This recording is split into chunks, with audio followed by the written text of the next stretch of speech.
Good morning, everyone. We're starting to welcome members as they arrive. Stand by.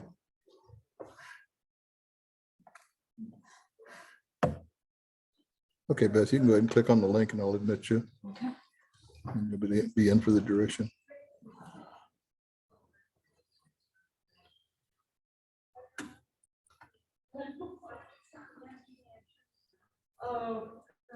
Good morning, ladies. Hey, how you doing, Monty? Terrific. And yourself? Whose questions are those? Yeah, I'm here. Are they here? Oh, you can't send one right after the band. You're gonna sit there. I'm gonna sit there.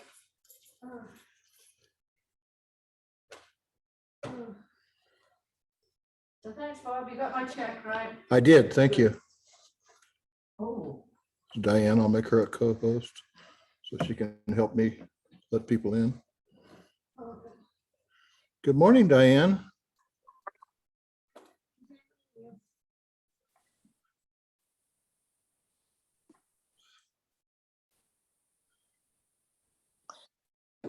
Good morning, Diane. Hi, Bob. I made you a co-host, okay? Thank you. Recording in progress. Cool. That's perfect. Did you let Beth in? I did. Okay.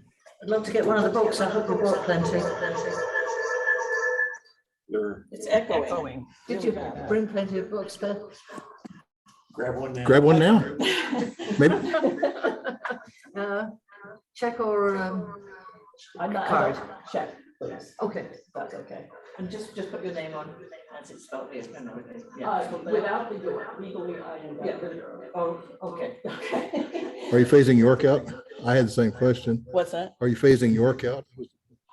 He's York. I'm the reason it's York. I never changed it legally, but Well, a lot of people professionally- don't. Professionally, I go by Ruggiero York. I've got this one shut off, Walt. Her laptop is this. Oh, do you have, So you've got the delay through between your two laptops. how's that? I think, Now it's not. I think that fixed it. Yeah, both of us have to be muted. Yeah. Otherwise we get the feedback. Okay, now it's good.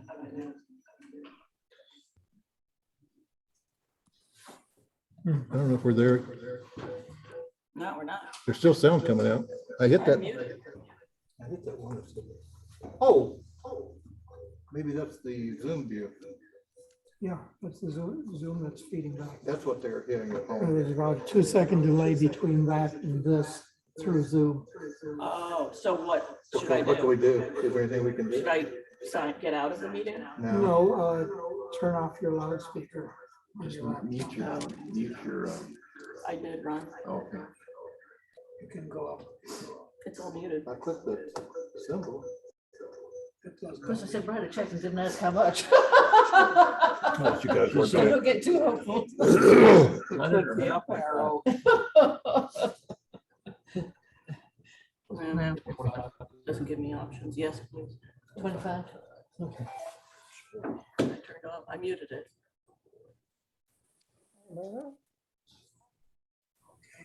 Recording in progress. And I don't need to hear anything out through my computer, so that's okay. But has that? Okay, do I need to call you first, or shall I just, Well, I think you need to sign yours too. I'll probably drop it off about. Yours was supposed to join, so I joined it for you. Thank you. Wonderful, Thank you. all right, okay, bye.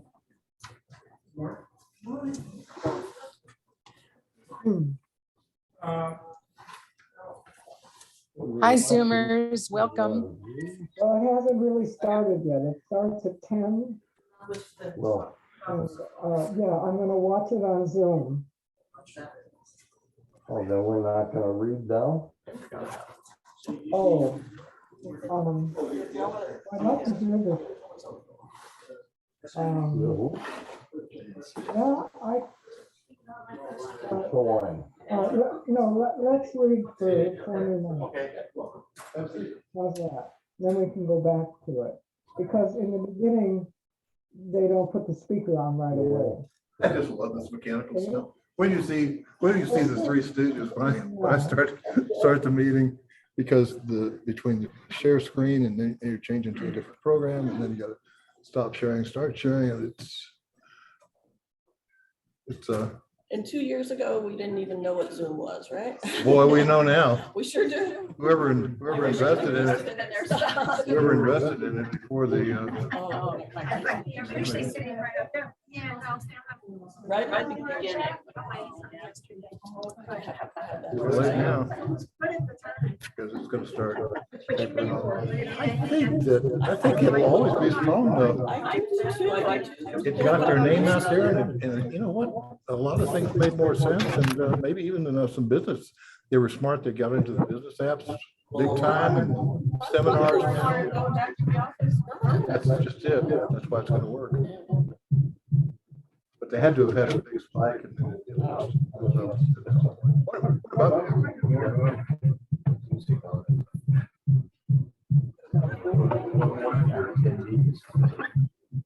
I can mute all from here. Well, Mary is working. I noticed that she was there too. She's off, but her whole thing is blurry. Well, that's because she's not in front of it. Her background is blurry. You can do that with Zoom so that people can't see how messy your office is. Yeah, I don't- Seriously, that's why. She wouldn't know that though. When she was there, her face was blurry. So, No, oh, it was? yeah, a slightly blurry, not as bad as that. Her camera isn't focusing. It's a problem many of us have, right? All right, Rich. Sign in, please. Tom, morning. Sign in, please. All right, Dennis. Gee, you can't make a picture of the principal. You know this. That's not good. All right, Jane. How many residents in Malaysia Road? 23,000. Really? We go from Power all the way to the reservoir, and then we go from Southern all the way to Broadway. So do you have your About own post? I 2,600. mean, are you your own zip code and post office? Well, we have 85206 is pretty big. We don't have our own zip code, but it's a lot of homes. It reminds me But we're of nothing by comparison with some of the others. Sun City. I mean, still though, that's a city size. Yeah, we're pretty proud of it. We love it. Yeah, I grew up in a town of 3,000 and we had our own zip code. It's the size of, in that case, it's the size of the city, that's for sure.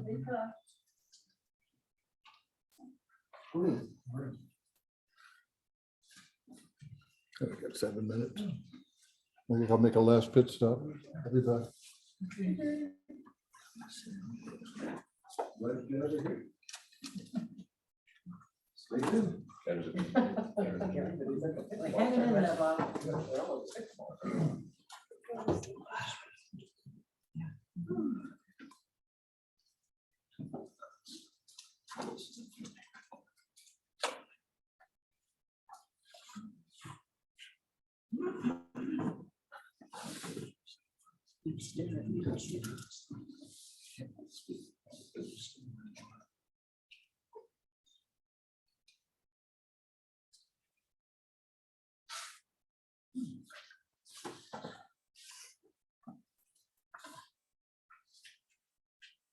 I was waiting to see if it would show up there. Hi, Ruth. It sort of does.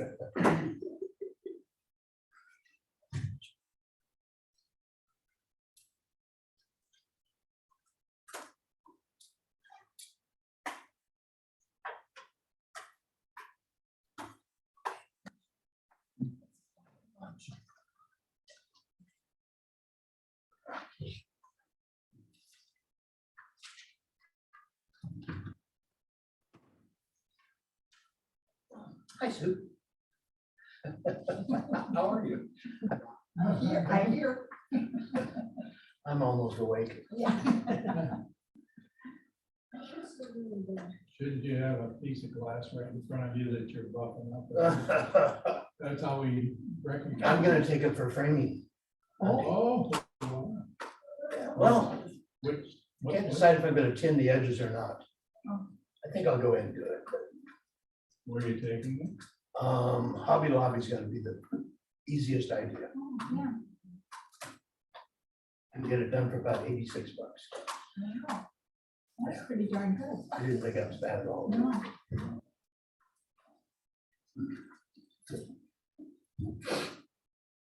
You haven't signed in, shame on you. If you're going on the field trip, better sign up. Sheets are in the back. We're not gonna pass the sheets around. That would be rude. So the sheets are back in the back of the. Good morning, everyone in Zoom. March Welcome. 5th, Either going with us or you're gonna have the day off. Those are two choices. Are you gonna be there right at 9:00? Is this twisting? I'm the daddy. Yeah, what I need is, I need to be there at 9, because, I'm gonna have a morning there and I've gotta run home. I'm trying to make arrangements where I can buy the tickets in advance. I'm working with the guy. Yeah, But they have to be bought at one time, which we've got that covered. I've yeah, got my card and yeah, I can pay all at once. yeah. Got that part covered. If you haven't written request yet, but It's just that I want to be early, because I've got to leave early for most. exactly. You want to get in so you can get out. Yeah, because my And sister's you're not coming, going to lunch. yeah, my sister's coming in the afternoon, so I'm not gonna lunch. Where's the field trip? Gilbert Regional Park, it's the Scottish Highland. Oh, was it? I'll have a slide in. Oh, well, let's say, You'd like to know that you need to sign up. yeah, It's in lieu of the March 5th meeting. my sister's coming too today. Well, you're not, you haven't joined it. right? I haven't joined it. Sedona and stuff. Interloper. Well, no, Main Street is on the 19th. If you haven't joined yet, if you want to go, do you want to go? I'm not sure, I'll see what you have to say. If you do, then just contact me. Did you say person managing water management is not interested in doing it for Not necessarily, but how will they know you're paying? If you're not with me? There's a, if you want to go in and then come back out, you get a wristband. I don't think you get a wristband. I've never been, so I'm kind of feeling my way myself. Plan is when we start 9 o'clock until there. If they don't let me pay in advance, then that's gonna be a challenge. I gotta wait until I can buy the group and just pass them out. And then-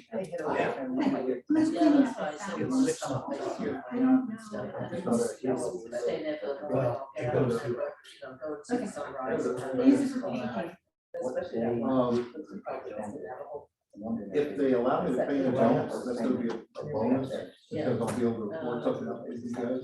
Yes. But if they don't, then I'll have to get one, pay for them all and pass them out. I told the guy that was really slow us down, and he's gonna check with their board and see what they can work out. So I can take it off over there.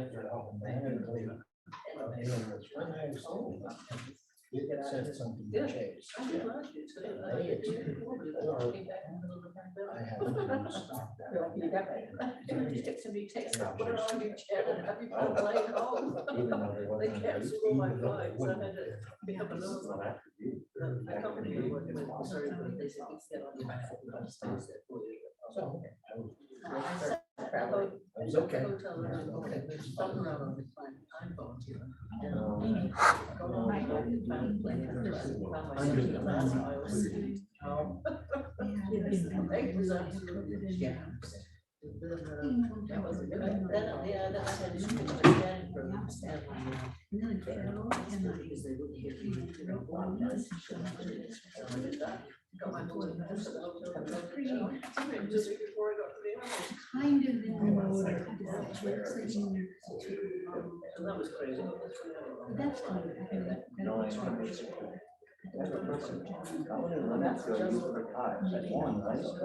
Yeah.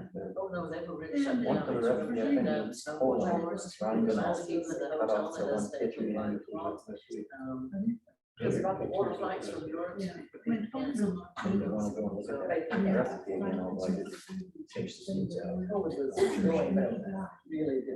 Yeah. And so. It was going pretty up to that. You had to be in isolation for a couple of weeks. And the rest of it, nobody went anywhere. Couldn't go anywhere. As soon as I got back. They went to college. Shut everything down.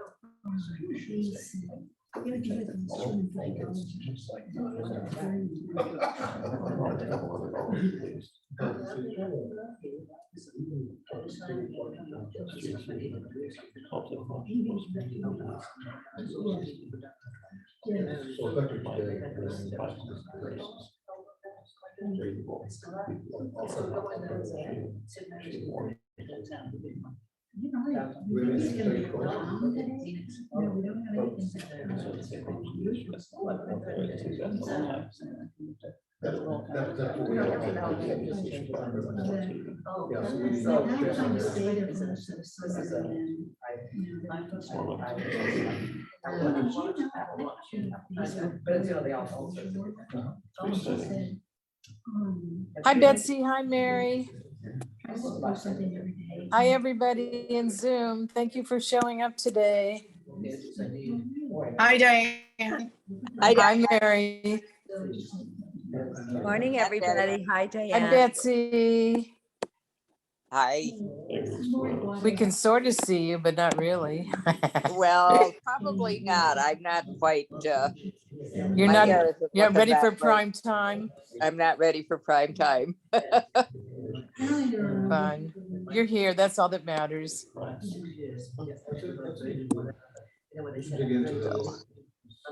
don't know how many people are at the meeting.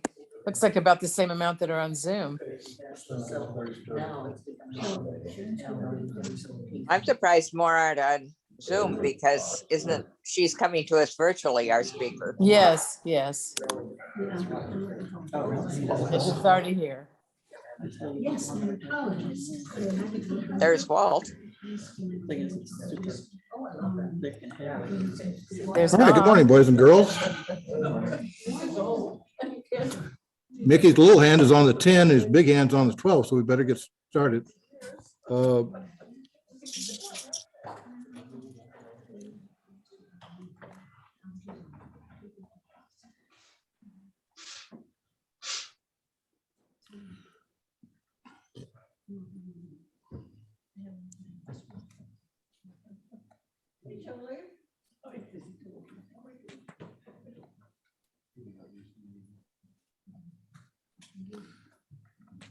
We have more menus in more ways.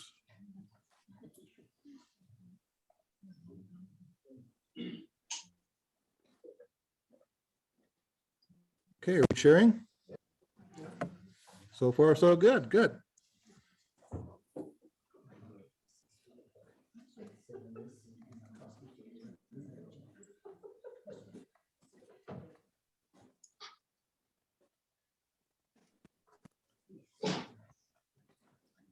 I can't tell you how much fun it is to manipulate all these menus. Anyway, let's get started. You let people in with soaking wet hair? Okay, well, welcome to the photography club meeting. First thing is, did everybody sign in? If so, if not, do it now. Please silence your cameras.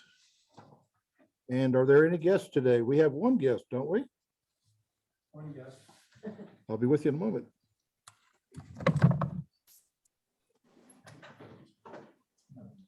Tell us who you are and what your manner is and what your interest in photography is. Kevin Gephardt, my wife Deb and I are 2219. We are snowbirds from St. Paul, and I just want to take better pictures, and I thought that was part of the game today, so I'm looking forward to it. Thank you. Welcome. We're glad you're here. Anyone else?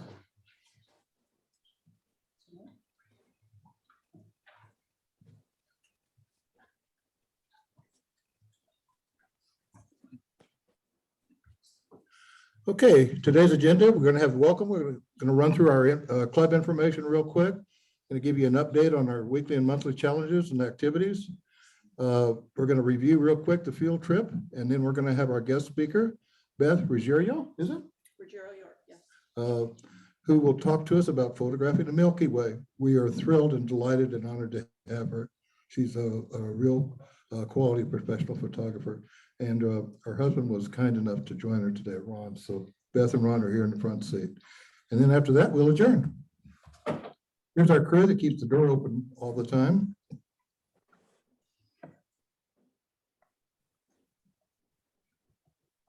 Here's how we communicate with one another. We have our own website. We have our own email group. We do have a presence on Flickr. We do have a Facebook presence. And then we have the lockbox at Banner 2312 for dropping stuff off. The next event's coming up is March 9th. We have a board meeting. Don't forget, we've got the Spring Art Show coming up on March 19th.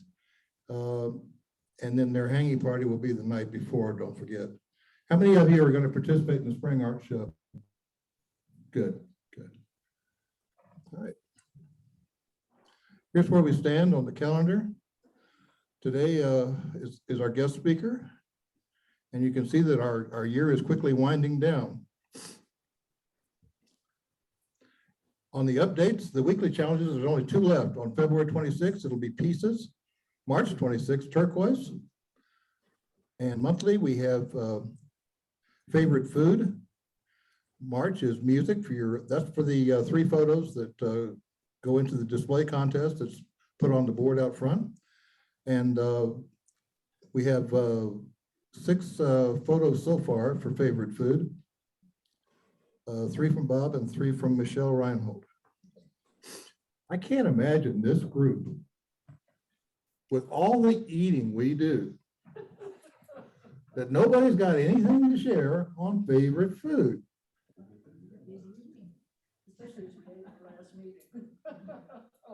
Come on, give me a break. Let's have some 8 by 10s or 8.5 by 11s of your favorite food, 1 to 3. Put them in the lockbox with your name on the back, and let's get rocking and rolling here, okay?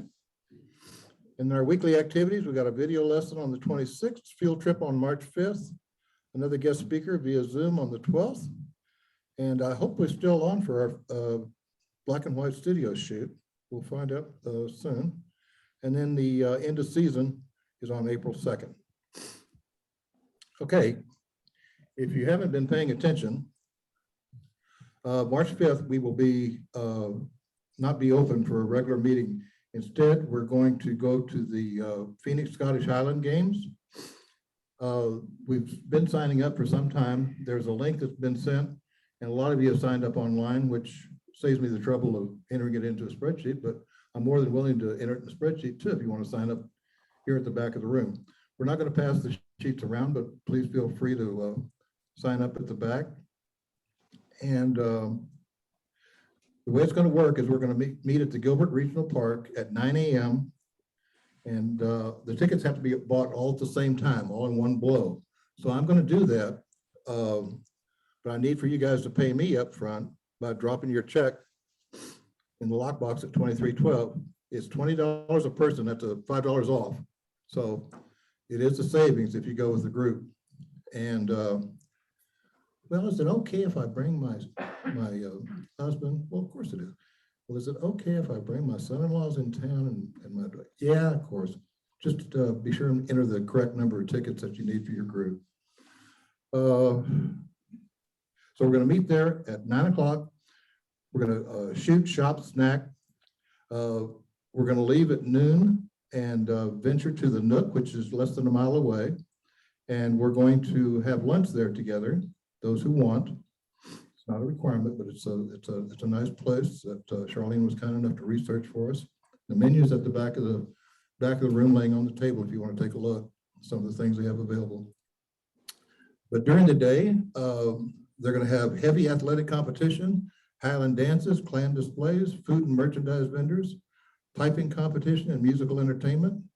They've got an English car show. They've got women pitching hay with forks. They've got men throwing telephone poles, and kilts are the uniform of the day. Of course, we don't have to wear kilts, but you can if you want. I'm not putting anything past this group, believe me. All right. So anyway, it's available. It's a photo shoot. It's a fun day. If you'd like to participate, be sure and sign up at the back of the room. I'll send the link out one more time too, just for good measure. But the deadline is Monday, February 28th. Close of business at 5 o'clock. And the beauty of the lunch deal is it's a private room, but we've got to be able to tell them how many are coming. Well, that gets us to the fun part, and I want to give as much time as we can to our guest speaker. Beth is a former airline pilot, a Chinese translator, a photographer extraordinaire and an expert on the dark. So I really have been looking forward to her presentation. I've seen her at the Arizona Highways Photo Symposium.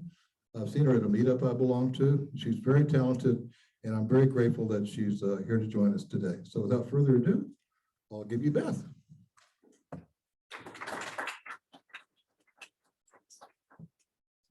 Thank you, Bob. All right, let me I get have you. to tell all of you before I leave, while Bob's getting, you have the most organized camera club that I've ever been to. And I mean that. You have a treasure in this man. You truly do. Wow, I'm impressed. You put your laptop up there? Sure. If you want, you can have it there. It's up to you. No, it's okay.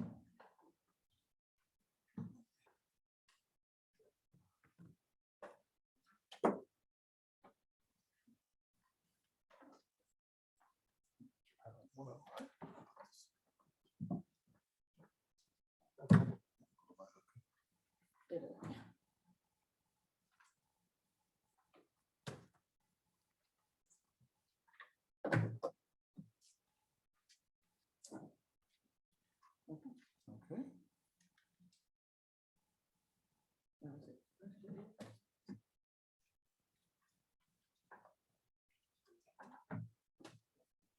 Here, now let me go see if I can.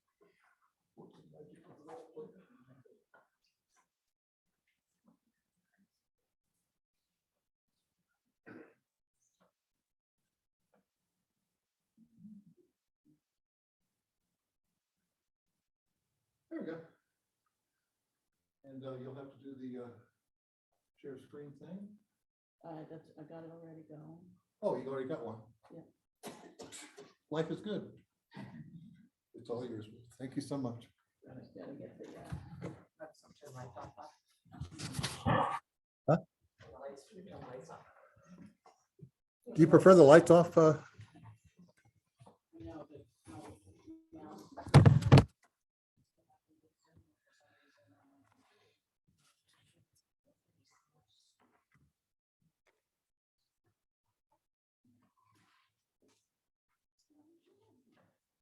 Yeah. There you go. Those menus are pain. You can grab that Zoom too. Put it up. In the black space. You see how I have no cursor? It does that to me.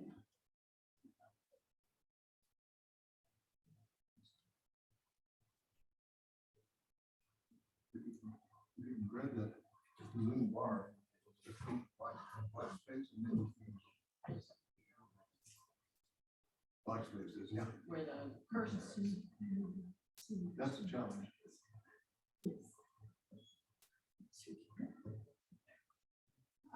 What a pro, I'm telling you. 2 years I would have. Great job. Let's try this. Get rid of the people. Yeah. Can you see? I can see, my cursor just doesn't show on my screen, so that's why I have to kind of do it by feel. Oh, I'm sorry. Oh, you're fine. I don't know why. There it is. When I'm in. Oh, it's black, no wonder. But when I'm in play mode, it doesn't show up. Oh, I got you. So anyway, we're good now. Okay. That stupid menu.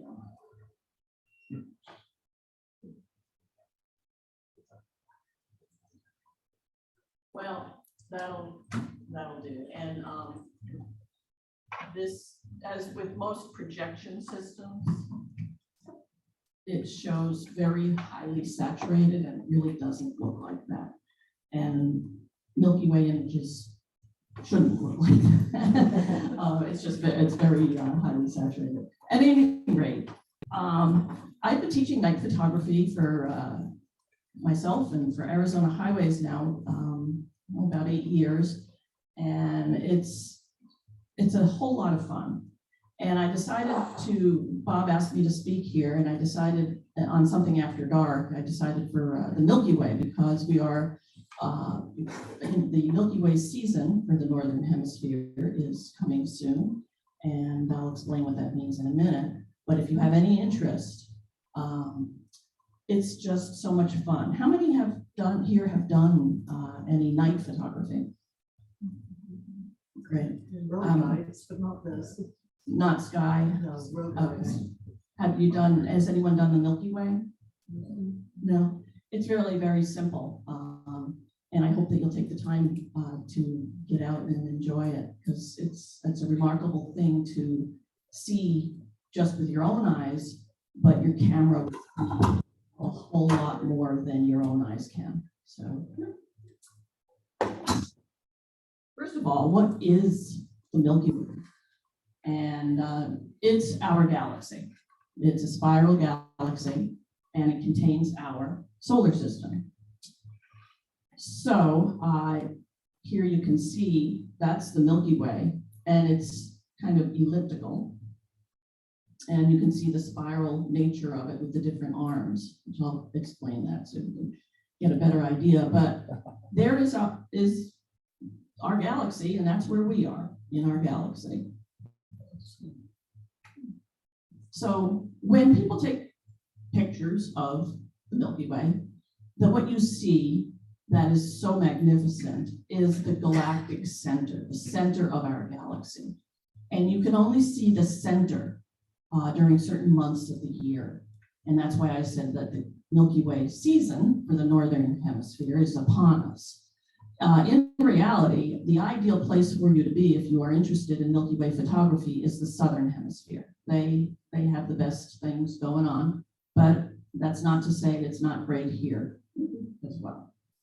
So the core, or the galactic center, it's between two constellations, which you may or may not be familiar with, the Sagittarius constellation and the Scorpius or Scorpio constellation. So if you don't know those constellations, how do you find the Milky Way? Just you walk outside your house and you look up, and what do you see? Well, that's what the Scorpius constellation looks like. And it's a scorpion. And here in Arizona, we all know what scorpions look like. And those at the right side, where you see the triangle with the 3 stars, that's the telltale sign that the Milky Way has risen. So if you go outside and you look up, specifically to the southeast, and Scorpius is up and you see that, you're also seeing the Milky Way. Sagittarius looks like that, which to me doesn't really look like much of anything. Scorpius is a much better telltale sign. Here is just an example of an image. This is something I took in Joshua Tree National Park. Again, it's highly saturated because of the projector. But that's what the Milky Way will look like. That's how it stands in the fall in the Northern Hemisphere. Can I ask a quick question? Of course. What, is this nighttime or early morning? In this case, this is nighttime, and I'm going to get into that in a minute. Yeah, exactly. Take a look. I usually put my settings next to the shots that I show you here, and you can get a feeling for what kinds of camera settings you need to capture the Milky Way. And that, in this case, 20 seconds, f2.8, the widest aperture that you may have for your particular lens, and ISOs of 6400. When you shoot the Milky Way, you're shooting on dark nights. This is not a moonlit night, and it can't be a moonlit night. You need dark skies to see and photograph the Milky Way. So you therefore need very high ISOs, because we're trying to grasp as much light to the sensor as we can. So what that says is, when can I see the core of the Milky Way? Starting in next month, March and April, you can see it during the pre-dawn and early morning hours after midnight. So if you're a very early riser, this is the time for you, okay? And it's before twilight starts, because once twilight starts, which is about an hour and a half prior to sunrise, there's too much light in the sky, and it washes it out. Then when we get into May and June, it's visible all night okay, above the horizon in the east and moving southeast towards south. Okay, so it's moving clockwise. And the best time during those months is around midnight. When we get into the summer though, prime time for the Milky Way, you can see it all night and you can see the full arc like a rainbow of the Milky Way. And that's really exciting to see and to photograph. A question on that, Uh-huh. please? Yes. As you get closer to the Canadian border, would those times and angles change? The angles won't change. Well, the angles in terms of your horizon will change. But and the times, the months will not change. But as you move north, you get less and less visibility. Okay. It's lower, lower, lower, until you get into the higher latitudes going into Canada, in Alaska, they never see the galactic core, ever. So we are in a good spot. Ideally, at the equator. That couldn't be any better, okay? So in July, it's September, October, okay, now getting into the fall. This is the easiest time to shoot the Milky Way because right after dark, meaning right after twilight, so an hour and a half after sunset when it's fully dark, on a dark night without a moon, it's right there. How easy is that? And it's at that point in the year, it's almost a vertical, okay? Whereas in the beginning, in March and April, what you get when it rises is it'll start as a low arc and it'll start coming up like this, okay? So you get a nice arc. Different types of compositions because you get the arc, the horizontal arc in the spring, and then in the fall you have almost vertical. And then in November through February, we can't see the core of the Milky Way. All right, it's below the horizon, so it's not visible. But you do see part of the Milky Way. The Milky Way is our whole constellation, is the whole constellation. I mean, it's the galaxy, so you're always going to see some part of it. It's just the galactic center that you're not going to see in these winter months right now. And what you will see is what I refer to, and I'll show you in an image later, is the winter Milky Way. And it's really quite beautiful. So here's just a diagram to give you sum up what I just talked about February, March, April. It includes February, but not really. March, April before dawn, and then in the summer, all night, and then after summer, after dusk. So why can't we see the Milky Way core in the winter? And that's because the Earth sits between the sun and the Milky Way. Okay, so it's not going to be visible. What you're going to be between that part of the Milky Way, what you're going to be seeing is other parts of the Milky Way. And what can you see? Those other parts? It's between Orion and Gemini, and most of us know Orion. Orion's belt, I think, is pretty prominent in the skies at night.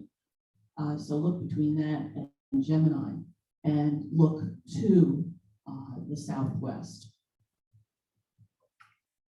So here is a winter Milky Way, and again, oh my God, that's so oversaturated, it's frightening. But to the left, upper left there, that's the Milky Way in the winter.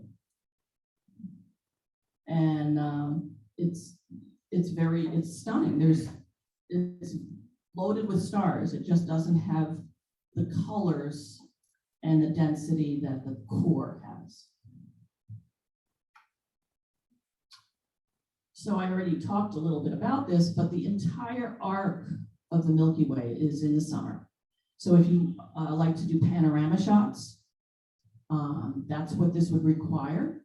And you can take a pano of the entire arc of the Milky Way. And ideally, does anybody here like to do panoramas? Is that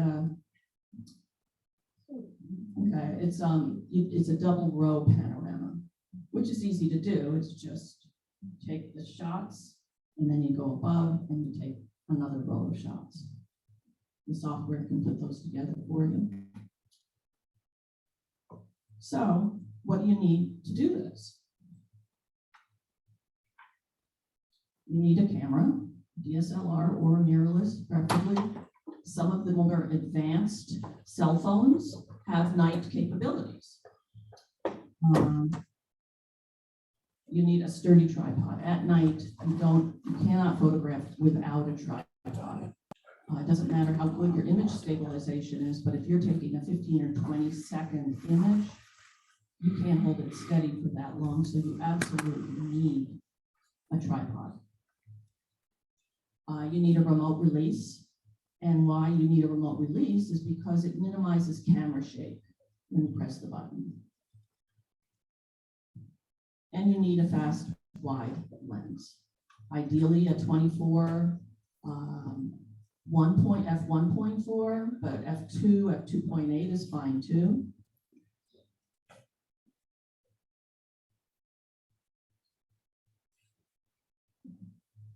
You need a flashlight or a headlamp with a red bulb and a white bulb. And I'm just going to say briefly here, if you're with a group of people, don't wear a headlamp. It's just a difficult thing. It makes life difficult for the others around you. You walk towards them, your headlamp's on, you blind them. So at night, you need to have light for safety, and you probably need to have light while you learn to use your camera in the dark. But hold the headlamp in your hand as you would hold a flashlight. There are so many great smartphone apps to help you plan your Milky Way, but the best of the best is photo pills. Does anybody here use photo pills?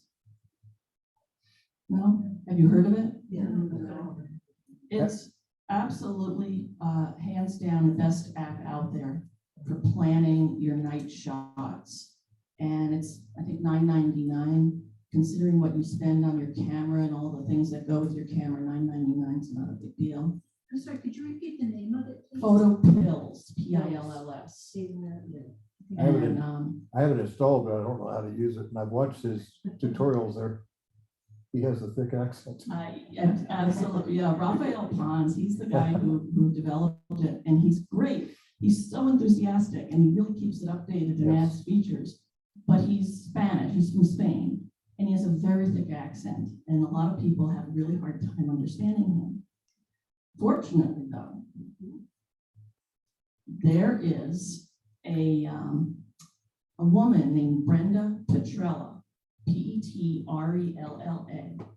and she has a whole series of YouTube videos on how to use photo pills. There you go. And she's great, and you can understand her, but she's also extremely easy to understand in terms of describing how to use it. So if you're interested,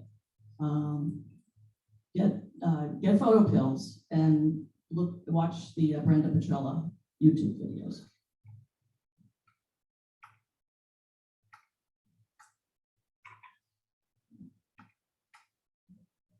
Oh, sorry. Anyway, you need extra charge batteries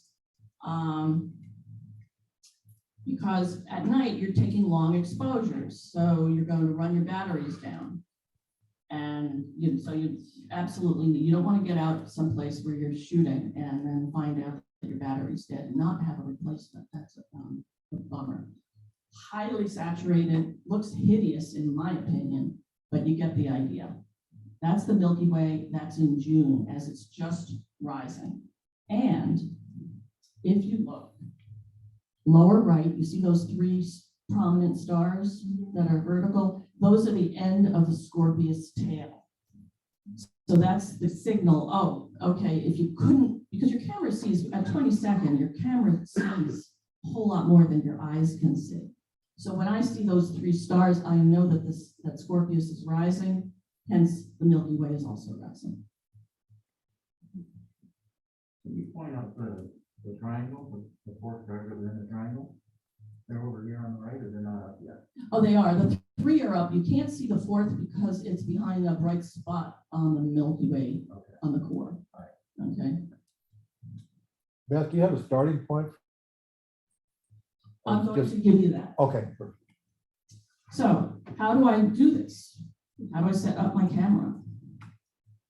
You have to shoot in RAW. If you don't shoot in RAW, you really need to start, and it will help your daytime photography too, if you're serious about your photography.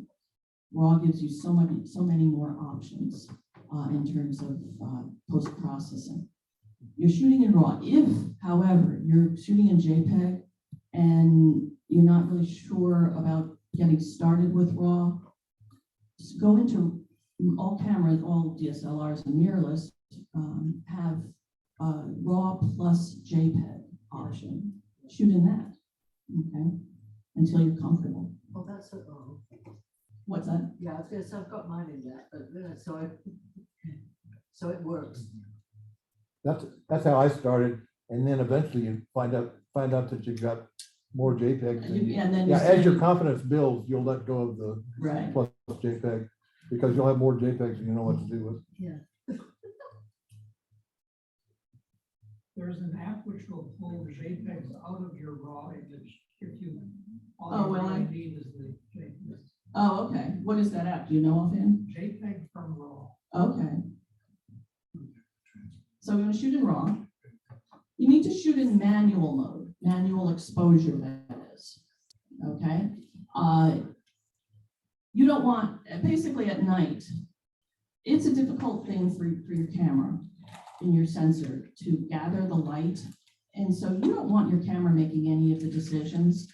As smart as your camera is, it's not as smart as it needs to be to do night photography.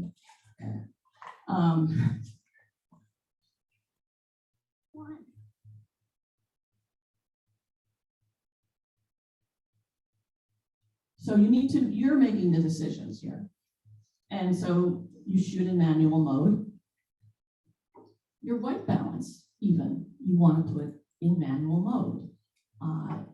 The cameras have a setting where you go into set your white balance. You can choose the actual Kelvin temperature. It's usually the last option in the menu for the white balance options. And you choose the actual Kelvin temperature. For dark skies, which is where you'll be shooting your Milky Way shots, 3,800 Kelvin is where you want to be. I walked in everything. Come on. Is that you, Bob? I don't know. So 3,800 Kelvin. Now, again, highly oversaturated. This is at Watson Lake, and it was such a dark night. But that tree and the terrain around it, I found rather intriguing. The Milky Way was rising right behind it. And it's a beautiful place to go to shoot at night in Watson Lake. I love that place. Beth, you should always try to be in a rural area, right? Ideally, I mean, Avoid the city lights. light pollution is horrible out in the Phoenix area. Watson Lake, as you can see, you can shoot the Milky Way. There are places around Phoenix that you can do this. And yeah, will you give us some of those names? well, yes, let's do it now. Remind me, okay, at the end, if you would. Next thing is long exposure noise reduction. Now, if you're shooting with a mirrorless or DSLR with interchangeable lenses, you'll have this option in your menu. And by default, out of the factory, it's on. And what it does is, for any shot that's 1 second or longer, it puts it through this function, which is for noise reduction on long exposures. Well, the way it works is after you take your 15-second shot, your camera is not usable for the next 15 seconds after that because your camera is processing. What it's doing is taking another shot as if the lens cap was on, and it's comparing that dark shot with the original shot and saying, oh, there's noise, I'm going to pull it. And it's a great thing, it really is. But it doubles your exposure time. So you need to decide if you have that to do that. Definitely turn off your image stabilization and your vibration reduction, whatever it is for your camera system. Turn down the monitor brightness on the back of your camera, because when you look at the image that you just took, it's in daytime, sunny brightness mode. It's going to look bright and beautiful, and you're going to think, this is great, everything's looks so good. And then you're going to go home, you're going to download the images, and they're going to be so dark. And it's because the LCD brightness is based on relative brightness. So go into your menu, find the option for monitor brightness, turn it all the way to the negative most value, -5, I think, for Nikon, and probably the same for Canon and some of the others. But do that, because you'll be very disappointed to go back into your computer and say, oh, these aren't as good as I thought they were. Take your filters off. If you're somebody who puts UV filters on your lenses, the clear ones, because it protects your lens, take it off at night. Because at night, your camera's struggling to get as much light to the sensor as possible. And even putting a clear filter in front of it, that's one more layer that the light has to pass through. It's not doing you any favors at night. So remove all filters. So now we'll talk about how do you focus? That's the biggest question I get. Yeah, but it's dark. How do I focus? I'm going to give you I'm going to give you a few methods. First of all, you can make it easy on yourself and use autofocus. So what you do, you're out there, it's dark, find a distant light, like on a house or a building. Or if there's a partial moon up there, and you can autofocus on that. But as soon as you've done autofocusing on that light or the moon, you need to switch to manual focus. Otherwise, the next time you press your shutter release, it's going to hunt for a new focus and lose the focus that it had achieved. The second method is to find a far subject using autofocus, but this is before dark. So you get to your site and focus on the mountains or whatever it is that's a good distance away with autofocus.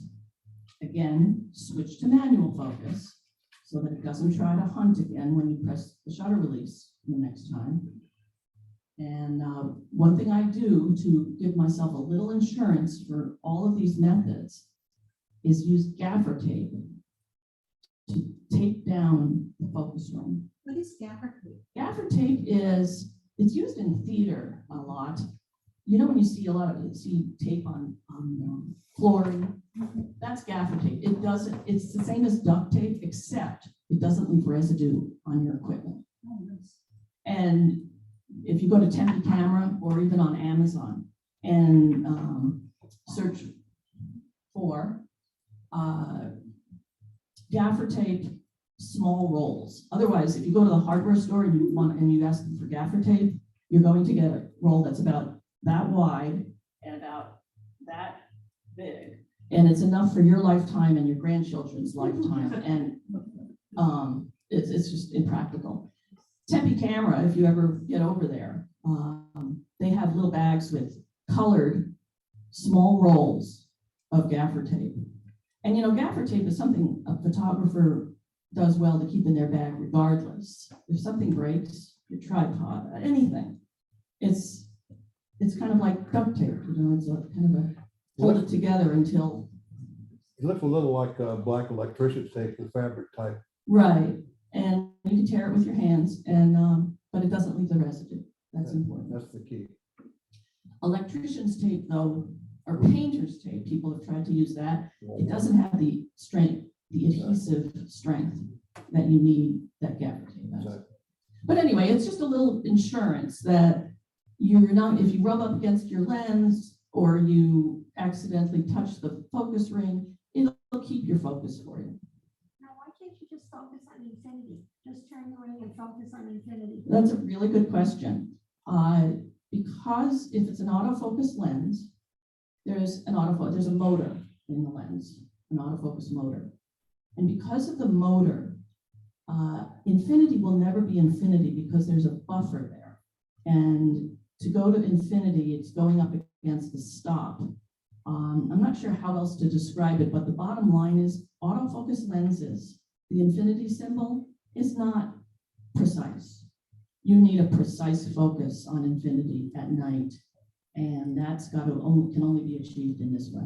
Even if you set it on manual, it's still will do that. Even if you set it on manual. However, if some, but not all, manual focus only lenses that have no autofocus motor at all, will, if you turn it to infinity, it is infinity. And those lenses are priceless for night photography, in my opinion, because all you have to do is turn it to infinity and you're good to go. Okay. Does anybody here shoot Olympus?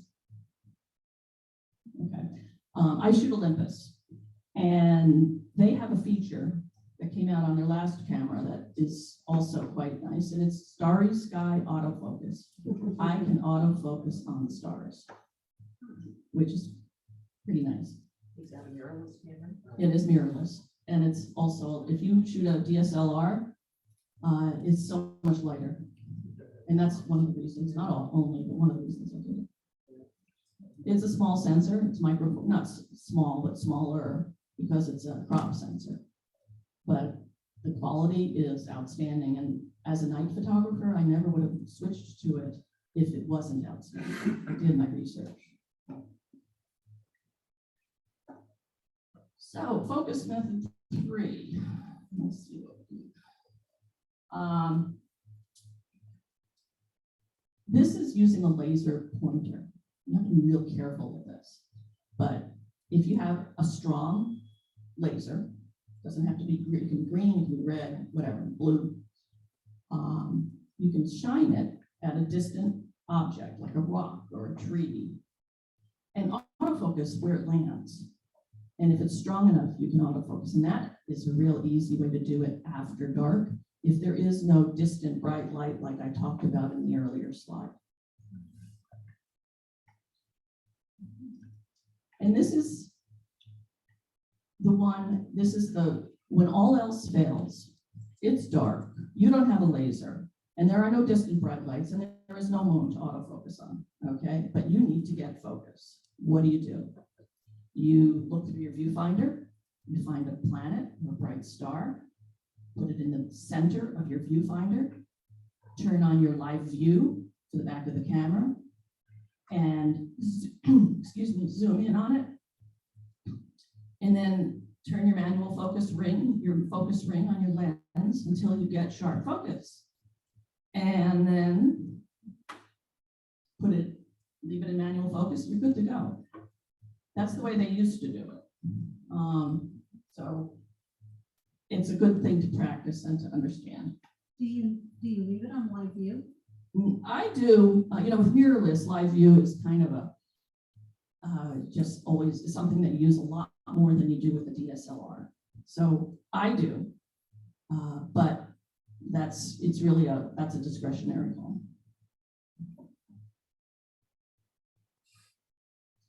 With the laser pointer, however, be careful. Do not ever don't use it for its purpose of focusing and then turn it off and leave it off. If it shines into somebody's lens or your lens, it will fry the sensor. So if you can do that, think of what it will do if you shine it in someone's eye. Okay, be very careful with these things. And of course, you've probably all heard the stories of aircraft and laser pointers. But if you are using a laser pointer, don't shine it in the sky if you see any aircraft in the vicinity. If it makes it into the cockpit and the pilot sees it, it can affect their vision. Mm-hmm. Whatever you do, whatever method you choose, you just have to make sure you have sharp stars. Okay. Anybody have any questions?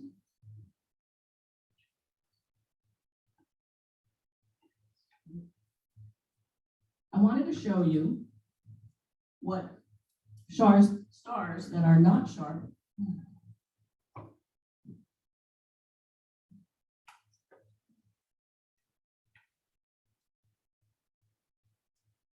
Those are soft stars.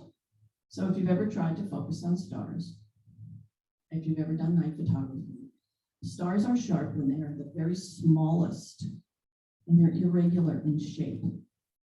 If your stars look like little globules like that, little circles that look kind of puffy, that is not sharp.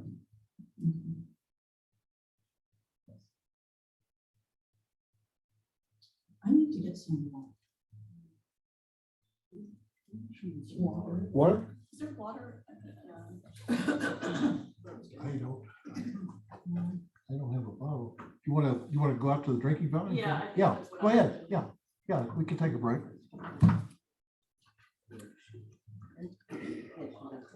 Take a little break. It's right by the restroom. Thanks. Yeah. I should have.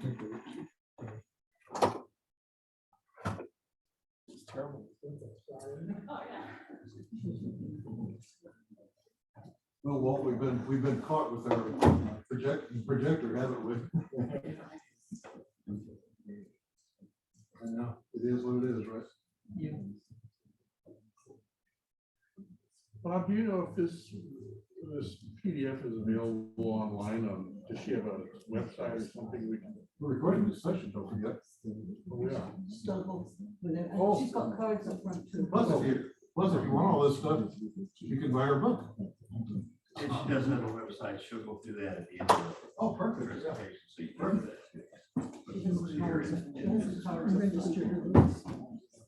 Is that better, Ben? Much better. I am so sorry.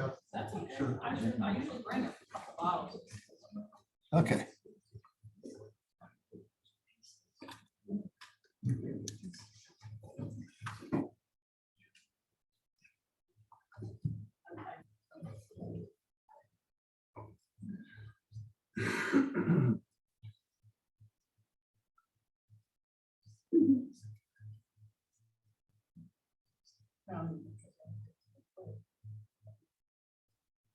Can you put it at the bottom?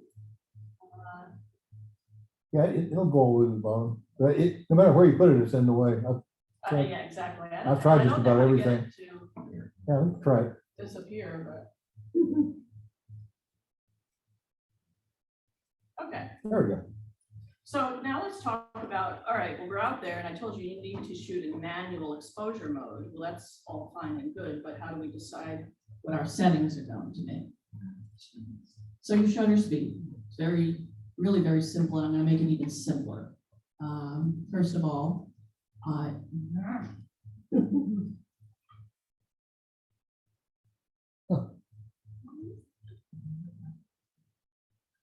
never seen that before? Yeah. To get sharp, as you all know what star trails are, right? You've seen pictures of them, if you haven't shot them yourself. But with the Milky Way, what we're trying to achieve is to have sharp stars. But the Earth is moving, right? Not the stars, the Earth is moving. And as a result of the Earth's movement, long exposures start to show trailing stars. So we need to keep our exposure short enough so we don't get those trailing stars. Beth, Yes, excuse me. Is that a reflection of the rotation of the Earth? yes, that is exactly what it is. Okay. It's a result of the rotation of the Earth. So to get the sharp stars, you have to keep your exposure time short enough so that the trailing, which is always going on because the Earth is always moving, but so that the trailing is not apparent to the eye when you look at the image. Okay, so how do we keep it in check, the trailing? We use a short enough shutter speed. Well, what is short enough? It's night, I told you, it's dark, and we're struggling to get enough light to our sensor. So there's a little rule, 400 rule. If you divide 400 by your focal length, you'll get a number And that will tell you what the approximate maximum number of seconds that you can expose for before trailing becomes evident, okay? For example, simple example, if you have a 25 millimeter lens and you divide it into 400, 16 seconds. We're having a meeting. We're having a meeting. So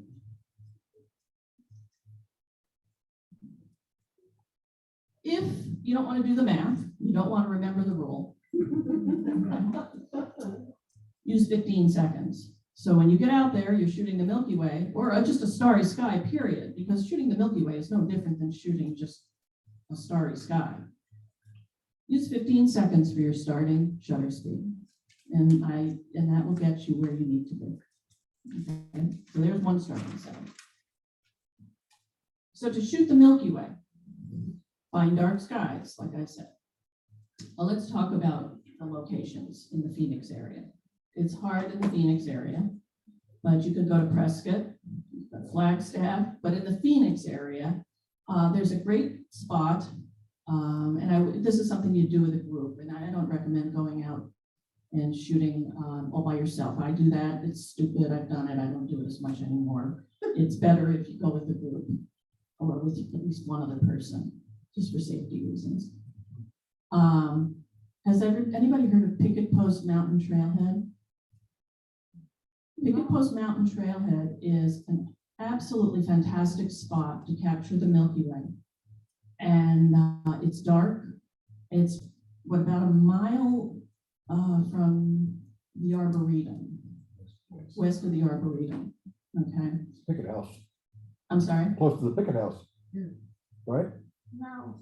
Picket Post? No, I don't think so. Mountain is the mountain that's this side of the Arboretum, this side of Wisconsin. Yes, exactly. And the trailhead, doesn't that lead off of the road? There's a sign on 60 and you turn in and you go up a little bit and there's a trailhead. There's a big parking lot. There's even a pit toilet that's fairly clean. But it's a great area. You can spread out and the mountain, Picket Post Mountain, makes a wonderful foreground for the Milky Way and it's in the right direction. So that's where I recommend going. I've taken groups there a lot of times and it's great. But there are other places here in Mesa. You have a lot of light pollution. We all have a lot of light pollution. Even Fountain Hills, where we live, it's a dark sky community. They designated it. It's kind of a joke though, because it's, unless you're facing north, it's not dark. So you're facing south, you're facing east and south, southeast, south, and then later in the year, south to southwest. All right. And what do we have there? Phoenix, right? So try to find these better spots. And if you travel, when you go someplace, I always look for great places to shoot. So you find your dark skies. Obviously, you want little or no moonlight. Compose your shot and get there before dark, or go there one day, scout it, take a look, go to Picket Post, take a look at it, think about how you want to compose your shot, become familiar with the terrain. You don't want to show up for a night shoot at 9 o'clock when it's already fully dark. That's just foolish. That's setting yourself up for not a good shoot, a disaster really in terms of shooting. Become familiar. So if you haven't scouted it, go before sunrise, show up, check it out, compose your shot, get set up, and choose your focus method. You'll get there before dark, so you can use autofocus before dark like I had, and focus on the mountain. Switch it to manual focus. Choose your settings, starting with your 15 seconds, and I'm going to get to the other settings in a minute.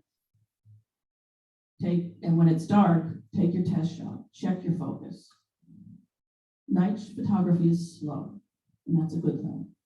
It's something you have to stop and think about. Take a shot, look at it, look at your settings. Gee, what is wrong? What could I do better? Make adjustments. This is not bird photography. Okay. Here are your starting settings. 15 seconds, f2.8. Now why f2.8? It's wide. I put f2.8 because it's for many lenses that are wide, this is the maximum aperture, wide aperture that you can get. But there are many lenses that have even wider apertures like f2 and f1.4. And if you have one of those lenses, then certainly use the wider aperture. And then start with ISO 3200. I can almost promise you if it's a dark night in a dark location, you're going to go to ISO 6400, but start with 32 and see how it does. Now, how do you decide if you have the right exposure? Well, you can look at the back of the camera, assuming your monitor brightness has been turned down, but that's not really that's not telling you the truth, the real data, the hard data. That comes with the histogram. How many of you use a histogram when you shoot? It's really important to use it day and night, just as a reference to get the facts about your exposure. Is it exposed correctly? And what's exposed correctly at night? Well, you don't want to underexpose and you don't want to overexpose, but you don't want to have anything crawling up the left or the right side of the histogram, because those details will be not unrecoverable. So use the histogram. Learn. I'm not going to spend time here talking about it, but if you're not familiar, there's tons of material on the internet. And it's very simple, very, very simple, but it's a great tool. This is in Great Basin National Park. It's at about 10,000 feet elevation. And this is an alpine lake up in the mountains. Does anybody know about Great Basin or been there? That park? It's the least visited national park in the lower 48. It's also one of the darkest skies, or the darkest skies of the national parks in the country, except for Alaska. And it's a magnificent park. It's extremely remote in the northeastern corner of Nevada on the border of Utah. But boy, is it worth it. Great place. I've taught a lot of workshops there. At any rate, 20 is, of course, now I put the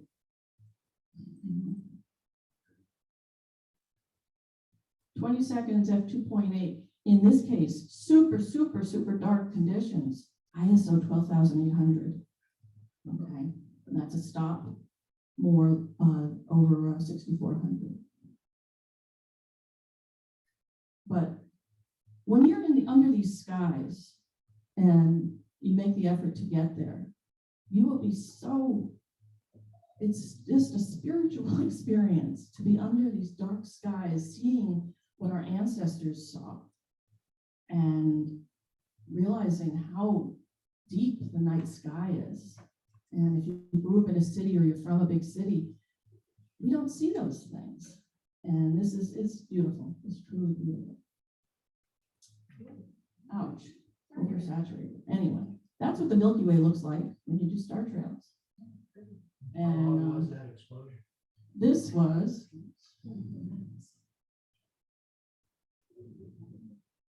45-minute total exposure. Okay, these are stacked star trails, and I think I don't know, remember offhand, but probably 1 minute per shot. So, and 45 shots for a total of 45 minutes of total exposure.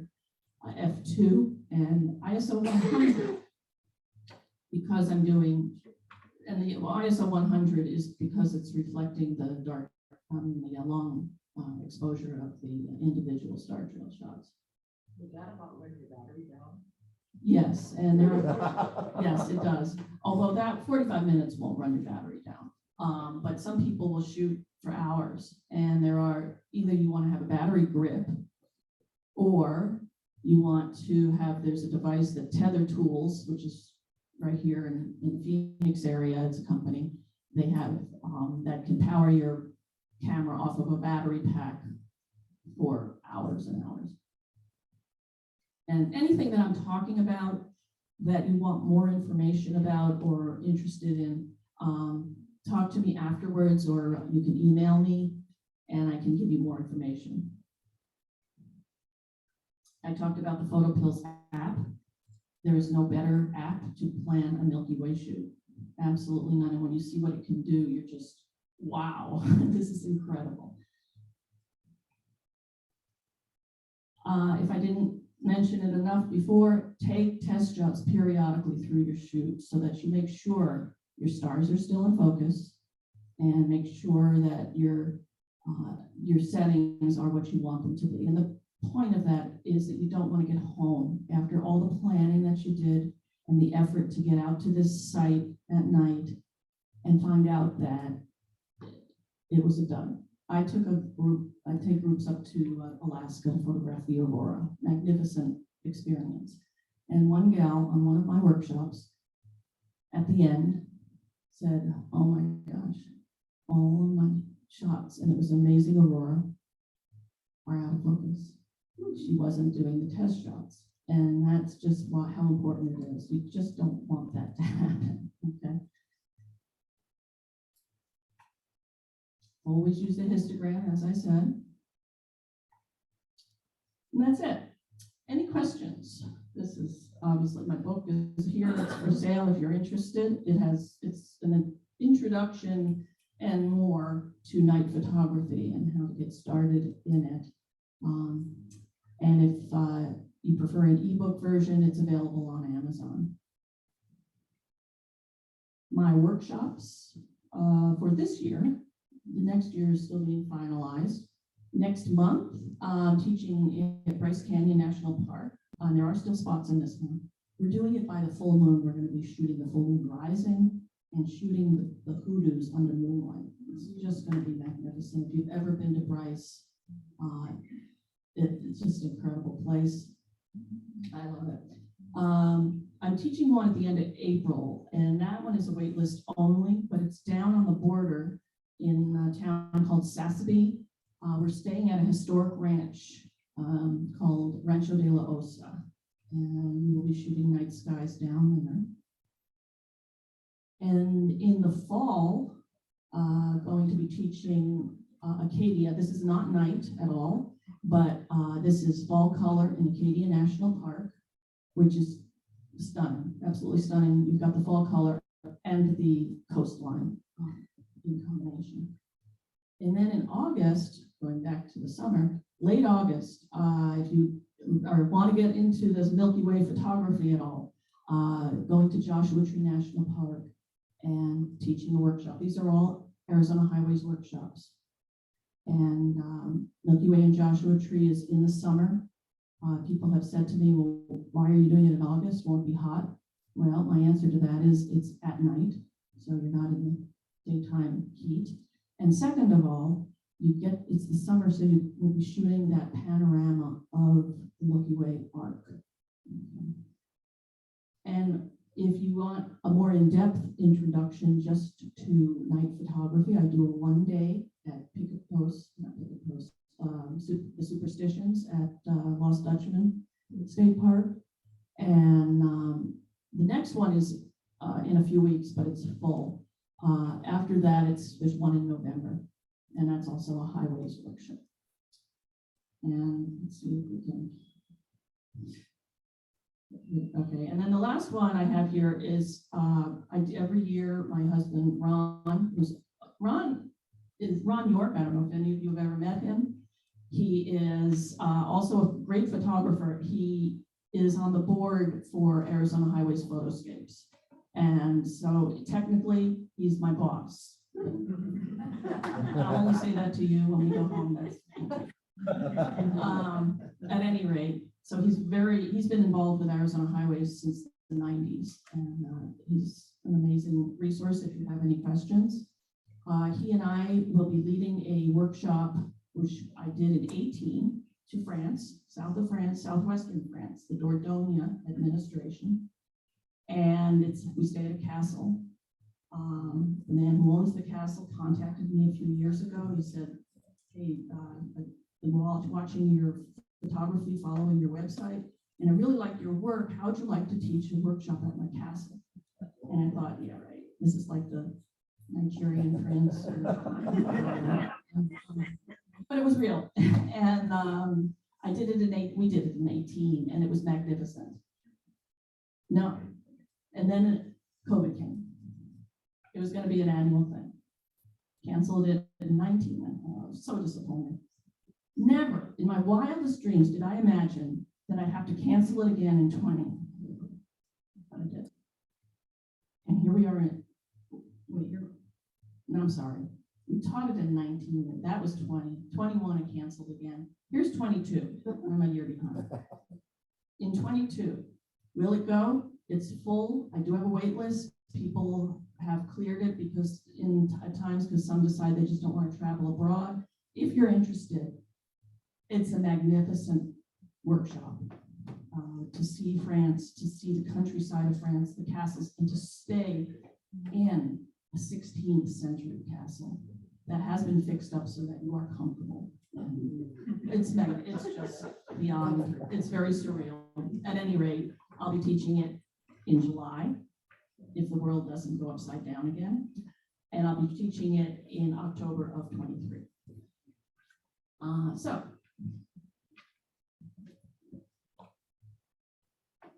Questions? Yes, questions on here.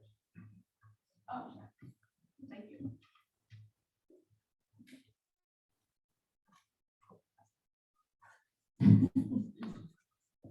Please, what did she say the $9.95 was? The $9.95 to Shelley is the price for Photo Pills, the app.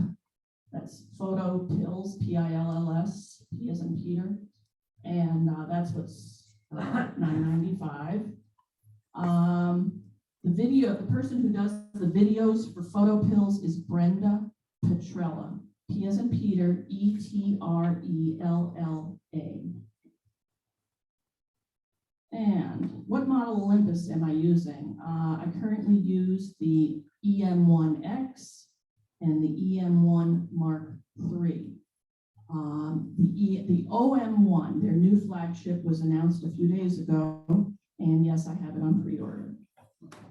Let's see. Can you reserve French Castle for October? Yes. And I don't have the dates in front of me, but I can look things. And let's see, I think that's it for those. Great. Other questions here in person? No? Okay. All right. Well, thank you. Thank you, Bud.